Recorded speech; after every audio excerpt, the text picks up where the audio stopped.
I'm turning this in 2 weeks late, but here goes. This is lab number 3, Basic Robot. The wheels turn in response to button inputs. Here we have the 9-volt battery, which is connected to the power switch. The power switch is in turn connected to the H-bridge, which connects to the Arduino, and to the motors, which turn the wheels.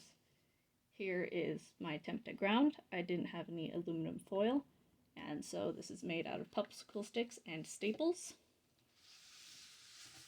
Here are the motors connected to the wheels, and time for a demonstration. So we turn on the robot. When the left button is pushed, the left wheel turns. When the right button is pushed, the right wheel turns. When both are pushed, it goes forward. And when the collision button is pressed, it stops the robot. And there we have it.